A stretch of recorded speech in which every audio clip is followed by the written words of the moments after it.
Guyana, the only English-speaking country on the South American continent, known as Land of Many Waters, or Land of Six People, is surrounded by Suriname on the east, Brazil on the south and southwest, and Venezuela on the northwest. According to its history, the Dutch, French, and lastly the British once ruled in this beautiful land. Though Guyana and Venezuela today have a unique relationship as neighbors, the controversy engulfing the Essequibo region claimed by Venezuela is one that is seriously hampering development in that county. Hundreds of years ago, the world's most famous explorer, Christopher Columbus, was the first European navigator sailing under the Spanish flag to ever touch the Caribbean soil.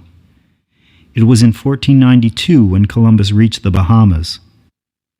On his third voyage to the Americas, in the direction of Trinidad during 1498, his eyes caught the Guyanese coastline.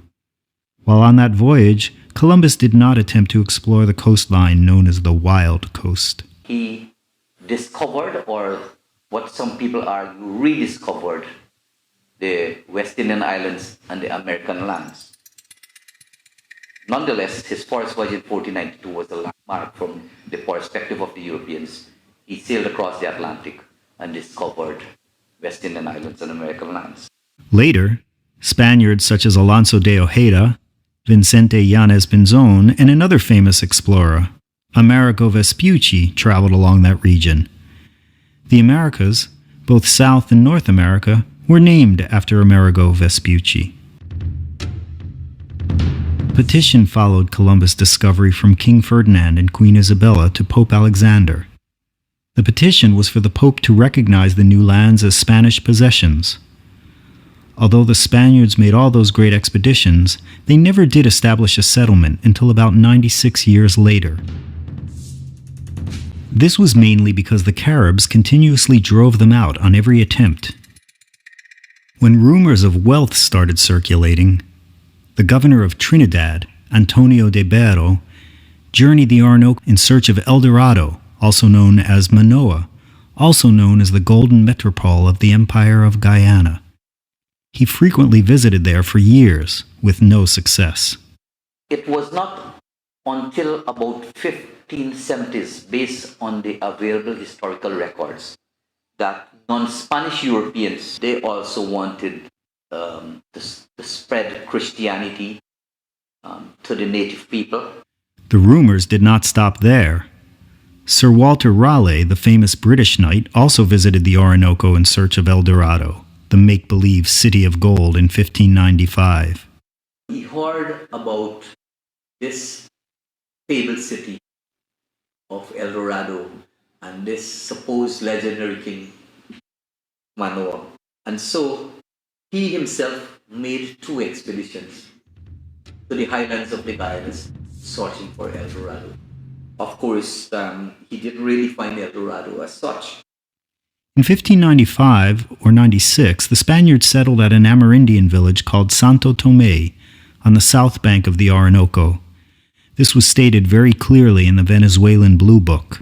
The Spaniards did not effectively occupy the Guyanas for a long time. Santo Tomé, which is deeply within the Venezuelan border in the state of Bolivar, was underpopulated, ill-provisioned, and more an outpost than a township, with just about 20 or 25 houses. The Spaniards focused their attention on the Greater Antilles, Hispaniola, which is now comprised of Haiti and the Dominican Republic, Puerto Rico and Jamaica, Mexico, the Yucatan Peninsula area, Central America, and also in South America, where you had the Aztec civilization. In 1598, the Dutch came to Guyana. And where Guyana is concerned, the Dutch in particular started to traverse these places, started to explore these places. The native tribes welcomed the Dutch, and a positive relationship was established.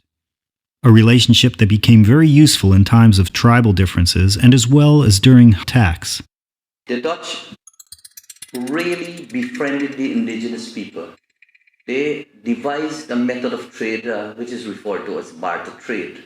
By 1613, They established 3 or 4 settlements between the Orinoco and the Amazon. At the confluence of the Essequibo, Mazaruni, and Cayuny rivers. By 1616, they established a trading post 25 kilometers upstream from the mouth of the Essequibo River. The Dutch established a settlement called Cape Overall or Sea Overall. The Dutch were the first Europeans to settle on Guyana's fertile soil. Once again, around 1616, Sir Walter Raleigh visited the Orinoco after convincing Queen Elizabeth's successor, King James I, that his expedition could bring great wealth to Britain. Instead, Sir Raleigh's search for gold was a huge failure. Besides his interest in El Dorado and the fabulous city of Manoa, he promoted the idea for an English empire between the Amazon and the Orinoco, an empire which would offset Spanish influence in the Americas. Walter Raleigh was a prominent Englishman. He attempted to establish the settlement of Virginia in the United States of America. Later on, he wrote a book on the discovery of the beautiful Guyana. The Orinoco was sometimes called the Raleigh, named after Sir Walter Raleigh, about as long as the Danube in Europe. After years of settlement, the Dutch sovereignty was officially recognized with the signing of the Treaty of Münster in 1648 in Germany. The Spanish and Dutch then recognized each other's possessions in the Americas. The Dutch governed the colony Essequibo for more than 170 years. While there, the Dutch established a post on the upper Cayuny River as early as 1680 in the Parayacat Savanna to trade with the Amerindians, areas that are now part of Venezuela. Santo Tomé settlement was until 1723 the only possession of the Spaniards in Guyana. It was the only sustained one for 129 years between the Orinoco and the Amazon, on the lower Orinoco. During the 1740s, the Dutch governor ordered surveyor Nicholas Hortsman to locate and plant a flag at the source of the Essequibo. On one occasion, when Governor Gravesande learned that Amerindians loyal to the Spanish had moved into the area, he sent a force of loyal Caribs to eject them. He was Secretary of Essequibo, and then when he took a decision, he became Commander of Essequibo, and when he took a decision to open the Mar for cultivation, he merged Essequibo and the Mar, and he became Director General. When Gravesande became Director General of Essequibo, he regarded the right bank of the Barima as Dutch territory and the left as Spanish. But, interestingly, the Spanish were firm in the opinion that both banks belonged to the Dutch. This was stated very clearly in 1766, when the Spanish governor of the Orinoco, after being requested by Gravesande to arrest a gang of criminals who were based on the left bank, replied that he felt that the Dutch Director General had jurisdiction to make the arrest. It was during the year 1758 that the Spaniards gathered about 100 soldiers and secretly invaded the Dutch on the upper Cayuny. In that expedition, they took with them 2 Dutchmen and their wives and an African slave as prisoner. The Spaniards, however, did not add any title to the area they had already occupied. Reports of the Secretary of the West India Company in 1761 and 1762 showed that the Whiney was treated as a Dutch river, and a report of 1764 and a letter of 1768 showed the colony of Essequibo included the Barima and the Whiney. In 1766, the Barima was treated as the boundary between the Dutch and the Spanish, with the West Bank being the Spanish side. The Spaniards once again made a secret raid. This time, it was in 1768, upon Barima, destroying the Dutch plantation on the Aruca, and at Coriabo, higher up on the Barima, but occupying that district was unsuccessful. From 1796 to 1802, Berbice and the United Colony of Demerara and Essequibo were under British control, but soon after they were returned to Holland through the Treaty of Amiens. Essequibo, Demerara, and Berbice, they changed hands. From Dutch to British to French, they changed hands. And it was fashionable at that time. And it wasn't restricted only to our colonies. Some of the islands changed hands too. St. Lucia changed hands, Trinidad changed hands. When the 1800s came, both Venezuela and Guyana laid claim to a huge 5/8 of present-day Guyana between the Essequibo River and the Orinoco. At the London Convention of 1814, both colonies were formally ceded to Britain. It was in 1831 that Berbice and the United Colony of Essequibo were unified as British Guyana. But although Spain still claimed the region, the Spanish did not contest the treaty because they claimed they were preoccupied with their own colonies' struggles for independence. Shortly after independence, and with Simon Bolivar as Venezuela's first president, Venezuela elevated the eastern border issue with Great Britain, and both parties began working tirelessly in search of a solution. Though the British controlled the Dutch possessions, they contracted German-born explorer Robert Herman Schomburgk, the son of a minister, to map British Guyana and mark its boundaries. You had landmarks when Robert Schomburgk mapped the country. They put down landmarks. Plus, you had some other physical landmarks like the Ankoko mountain and so on. At your specific borders, you have landmarks.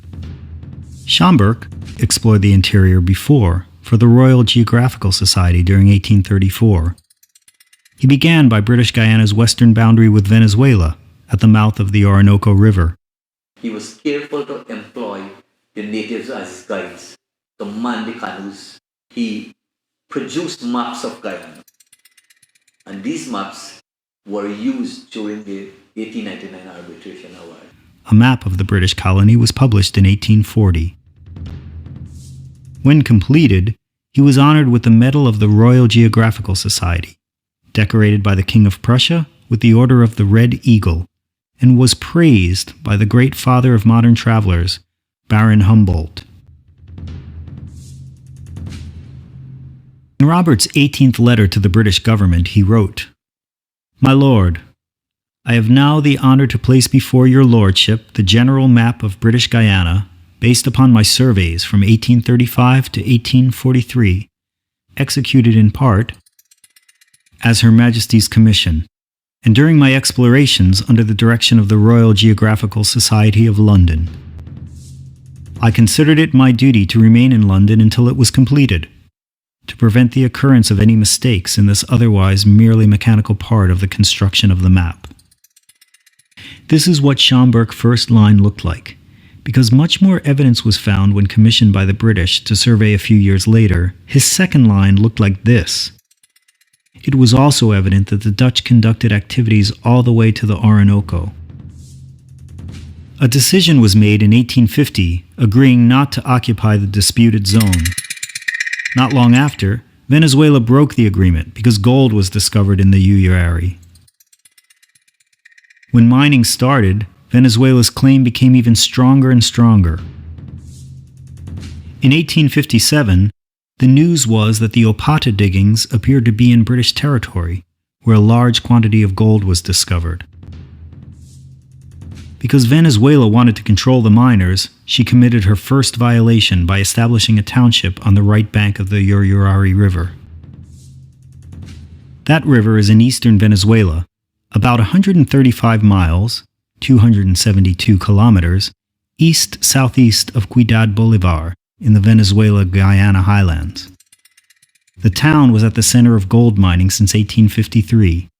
Following its discovery by 1885, had become the world's leading producer.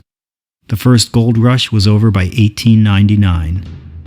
Years later, in 1875, British Guyana police officers were sent to apprehend a murderer in the disputed zone.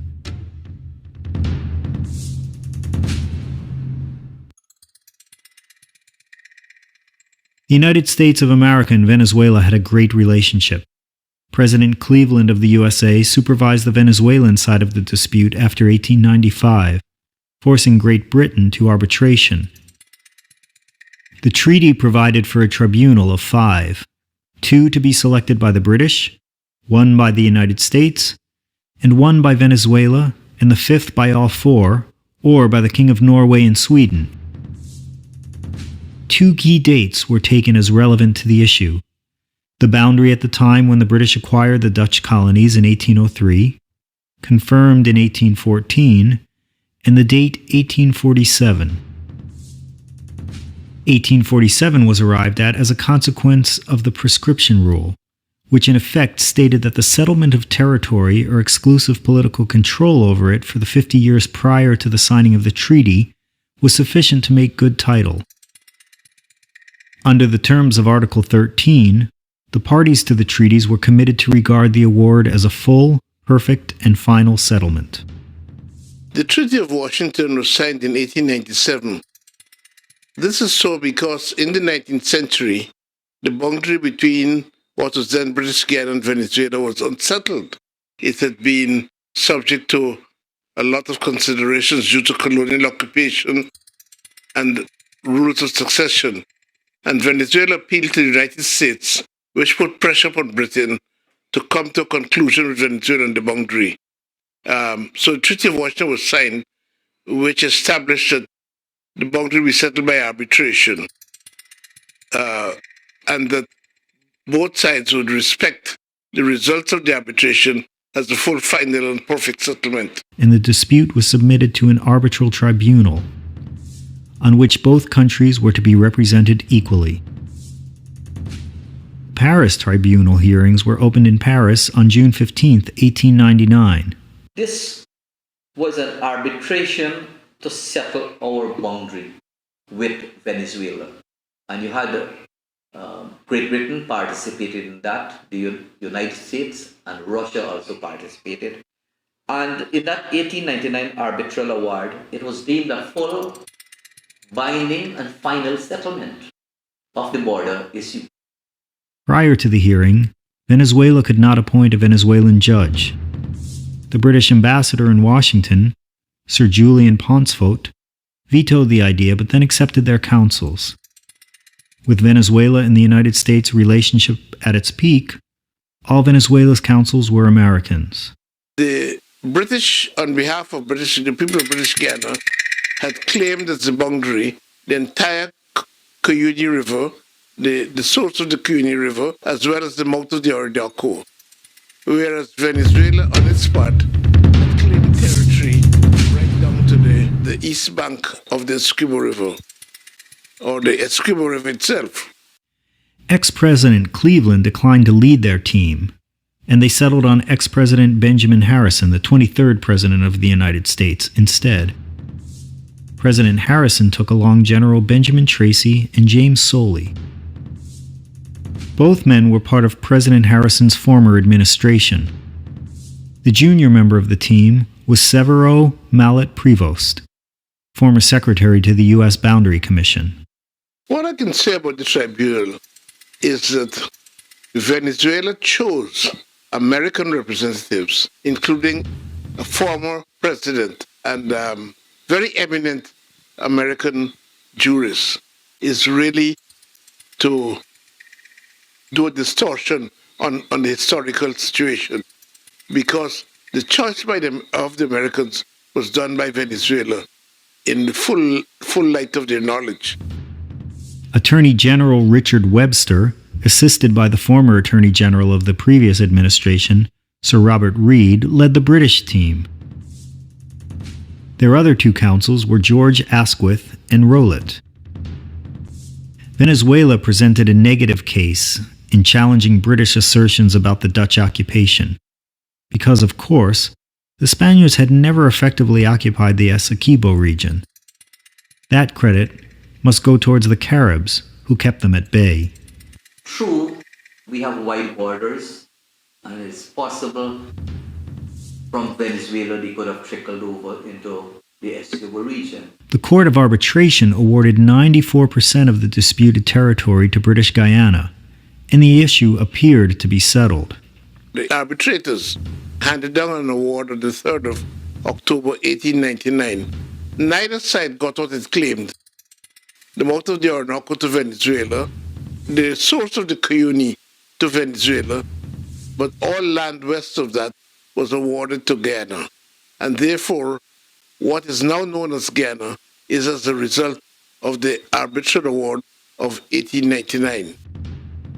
The boundary commissioners, Harry Innes Perkins and Charles Wilgris Anderson of Great Britain, and Abraham Tirado and Elias Zorro of Venezuela signed a boundary map showing details of the Ankoko Island. On the basis of that award, the boundary was demarcated on the ground in a treaty of 1905. Forms part of that country's boundary with Guyana, in the vicinity of Ankoko Island. If Venezuela was awarded their entire claim, the Venezuelan map would have looked like this, and Guyana like this. Guyana was awarded their entire claim, Guyana would have looked like this, and Venezuela like this. While everything seems good and all are satisfied, on February 8th, 1944, Severo Mallet Prevost, the junior lawyer on the Venezuelan team, dictated a memorandum saying after Sir Richard Webster and I had concluded our speeches, the tribunal adjourned for a short 2 weeks holiday. The British arbitrators returned to England and took Mr. de Martins with them. When we resumed our sittings at the end of the recess, the change in Lord Collins was noticeable. He asked very few questions, and his attitude was certainly different from what it had been. It took to us, the Venezuela Council, as though something must have happened in London to bring about the change. He claimed that in a letter, when Provost died, the letter was given much publicity, basically saying it was a conspiracy between the USSR, Great Britain, and USA. He accused his deceased colleagues of entering into an illicit political deal, and so they deliberately came to a false decision to the disadvantage of Venezuela, about a month after he had received the Venezuelan award, the Order of the Liberator. In his memorandum, he stated the unanimous final decision of 1899 was unjust to Venezuela and deprived her of very extensive and important territory to which, in my opinion, Great Britain had not the shadow of a right. But note that his colleagues are all dead. Therefore, there is no voice to challenge his, but the evidence itself. It is difficult to comprehend why, if there was such an important accusation of corruption and collusion, that the man should wait until he says that he read this memorandum and says it must not be opened until he's dead. That raises a lot of suspicions. Venezuela's objections to the 1899 award were because of the Mallet Prevost memorandum. Venezuela said no reasons were given by the arbitrators for the decision, and that the letter did not establish how 50 years cited in the prescription clause of the Treaty of Washington was to be computed, or take into account the applicable rules of right, or investigate the extent of the territories belonging to Spain and the Netherlands. The Foreign Office tampered with the maps, say the Venezuelans, and the award line was prepared in the Colonial Office in July of 1890. They have also directed their attacks towards the Treaty of Washington per se, which they say was forced upon them. Of course, much later, as we moved to independence, this matter was raised by Venezuelans protesting and so on. Even on the said day of the award, Benjamin Harrison, the principal counsel for Venezuela, followed by Sir Richard Webster, principal counsel for Great Britain, who thanked the French government for its hospitality, said that Great Britain and Venezuela would work side by side in harmony. Mr. Harrison and Mr. Mallet Prevost, who were interviewed jointly, pointed out that Great Britain, up to the time of the intervention of the United States, distinctly refused to arbitrate any portion of the territory east of the Schomburg Line, alleging that its title was unassailable. This territory included the Atacuri River and Point Barima, which is of the greatest value strategically and commercially. This means that Mallet Prevost was unhappy with the award from day one. In the end, however, the award was granted on the basis of the evidence presented. Great Britain seized the colonies in 1803 from the Dutch. So that ownership of the colonies was transferred from the Dutch to Great Britain, and it was recognized in that Treaty of 1814, Treaty of Paris. More so in 1831, the three colonies were unified into British Guyana. You know, so in terms of effective occupation, that's a very strong factor. You know, whatever the Dutch owned transferred to the British. British kept that until 1966, when we got political independence. In 1962, 63 years later, after the arbitral award was presented in 1899, Guyana learned about Venezuelan activities and their intent upon the Essequibo region. Subsequent to that award, Venezuela claimed that there was fraud in the award and said that the award was null and void. Posited no reasons for nullity except to say that there was fraud. So that a political situation developed, a controversy developed. Around this time, British Guyana was developing strong political parties that would lead to independence. On the 13th of December 1965, the Legislative Assembly of the state of Bolivar formally acknowledged that the eastern part of Ankoko Island was in fact Guyanese territory. My own personal view is that it was a spurious claim. I refer back to the 1899 arbitration, where all the stakeholders at that time, they appended their signature to a full, final, and binding settlement. But claiming 7/10 of Guyana, that claim just came or was activated just before independence. Stated in the Venezuela, a commercial and industrial handbook by the Bureau of Foreign and Domestic Commerce, says, no opposition was raised by Spain to the limits assigned by the State General to the Dutch West Indies Company in 1621. I believe there were certain elements within Venezuela that always felt that they were entitled to the Essequibo. And I think governments have been ambivalent about their acceptance of the award. Before the Geneva Conference was opened, the Daily Guyana Graphic, on Monday 14th, February 1966, reported from its foreign correspondent. Tremendous political pressures in Caracas from leading political parties called for the land to be obtained peacefully or seized by force. Using force was seriously suggested by well-known and responsible political leaders ranging from the official opposition of COPE, which is backed by the powerful Catholic Church, to the URD, the second largest member of President Leone's three-party coalition government. Guyana feels solidly convinced that the award was just and that it was done with the best of intentions. And we have scrupulously followed the prescriptions of the 1897 award, that is to accept it as a full, final, and perfect settlement. The very next day, February 15th, the same correspondent reported for the Guyana Graphic. From the Essequibo eastwards, we are willing to be brothers to Guyanese, but west of the Essequibo is a different matter. That land is ours, and we demand it. Words of Venezuela's leading jurist, Dr. Orlando Tovar, professor at Caracas University, legal advisor to the Venezuelan government, and, more importantly, spokesman on international affairs for his party, the URD.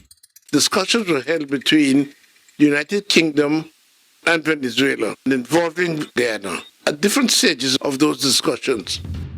The Geneva Conference ran for 2 days, the 16th and 17th of February 1966. The British Guyana delegation and the British delegation made one team that included LFS Burnham, Minister of State Sridath Ramphal, and a team of advisors. Burnham, being dynamic on day one, told the delegates that British Guyana was not prepared to yield even a square inch of soil to Venezuela. Venezuela, in return, immediately shifted their border issue discussion to how they can help through economic aid. This means that they knew that their territorial claim is lifeless. Now, that Geneva Agreement recognized that there was a controversy which was based on the contention of Venezuela that the 1899 award was null and void.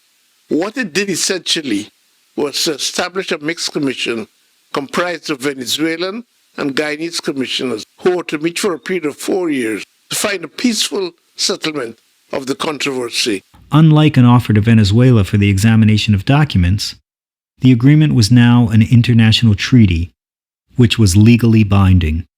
Since the controversy was based on the claim of nullity by Venezuela, that Venezuela had forced to establish the basis for nullity. As things heated up in Caracas, state legislators called for the confiscation of all British properties and holdings in Venezuela if their territorial claim is not recognized. Meeting at Ciudad Bolivar, the presidents of Venezuela's 20 states signed a declaration asking the government to consider economic sanctions against Britain if the nation's claim fails. Venezuela, on the other hand, took the position that the agreement was about a redemarcation of the border, something which Guyana could not accept. It was against law, it was against morality, and it was against good sense, and it was against all the precepts of justice. The county of Essequibo is the wealthiest region in the Guyana. Because of its vast waterways, it is possible that hydroelectric potentially exists. Forestry resources, mining resources, and then the potential for oil. Around this time, Guyana was on the verge of becoming an independent nation.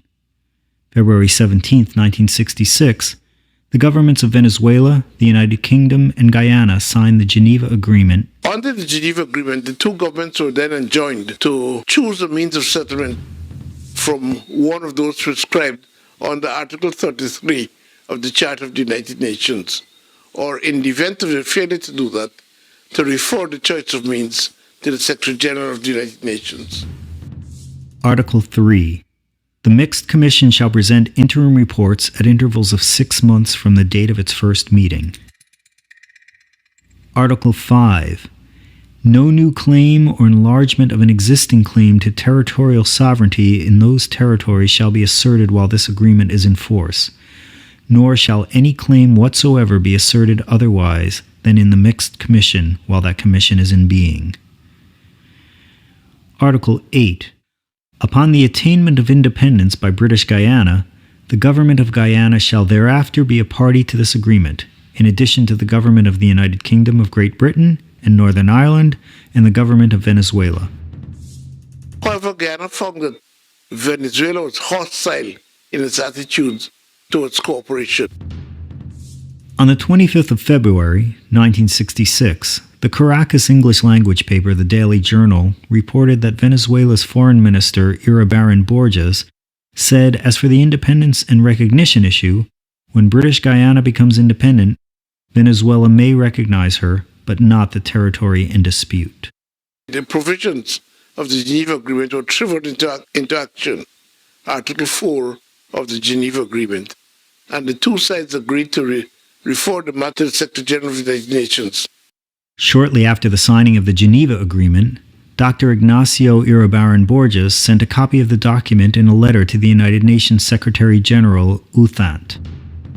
On the 4th of April 1966, the Secretary General replied to the Venezuelan Foreign Minister, "Most excellent Sir, I have the honor to acknowledge receipt of the text of the agreement signed in Geneva on the 17th day of February 1966 by the Venezuelan Foreign Minister, the Foreign Relations Minister of the United Kingdom, and the Prime Minister of British Guyana. I have made note of the obligations that eventually can fall on the Secretary General of the United Nations by virtue of paragraph 2 of Article 4 of the agreement, and it pleases me to inform you that the said functions are of such a nature that they can be appropriately carried out by the Secretary General of the United Nations. I take this opportunity to reiterate to Your Excellency my highest and most respectful consideration. Signed, Uthant." The Geneva Agreement was eventually registered with the UN Secretariat on the 5th of May 1966 as an official UN document. Soon after, on the 26th of May 1966, Guyana was granted independence from the British. The spelling Guiana was changed to Guyana, while dropping the British that was once in front of it. Venezuela's claim was never supported with sufficient evidence, but they were still granted a small portion of title. The Essequibo region and all its rivers rightfully belonged to Guyana. Venezuela failed to upkeep all agreements made. The 1899 award was opposed over a single dead man's memorandum. Both sides, I think, sought to strengthen their relations and the relations between their peoples by engaging in a number of activities which could strengthen cooperation between the two countries. Today, the relations between Venezuela and Guyana have improved tremendously. Relations between Guyana and Venezuela developed a permanent relationship of cooperation, which I think is very good. I hope that a peaceful settlement to the controversy can be found. President Hugo Chavez has no intention in pressing forward with the claim, but instead seeking many other ways to improve communication between the two nations and throughout the region. What I think President Chavez is reported to have made statements which indicate a willingness on his part to dispense with the claim on the basis that it was a product of the colonial period and the Cold War. Now, I'm not saying that he's justified that assumption, but if he renounces the claim, I think all Guyana will rejoice. We have very cordial relationship. He is on record as saying that he's not interested in opening up the border controversy. Guyana and all its citizens will be pleased if Venezuela can choose to denounce their lack of evidence claim.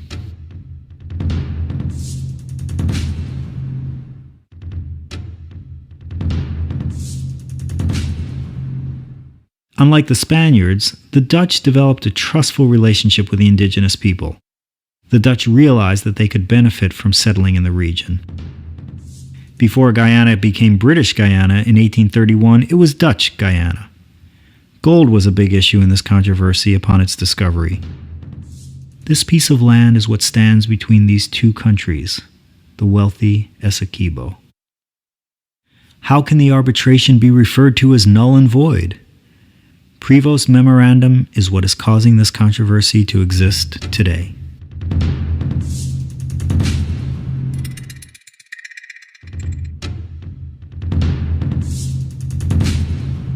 The Mixed Commission met for 4 years. Unfortunately, they could not find a solution to the controversy.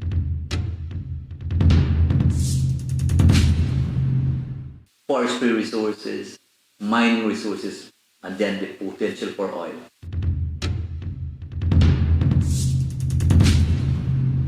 My own personal view is that it was a spurious claim.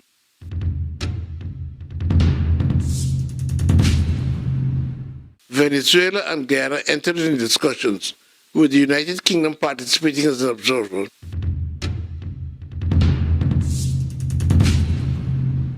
That claim just came or was activated just before independence.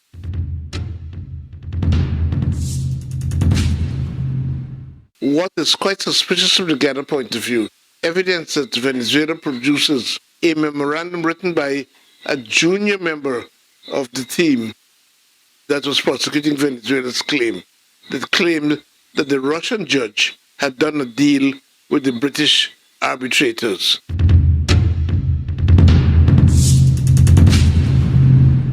All the stakeholders at that time, they appended their signature to a full, final, and binding settlement.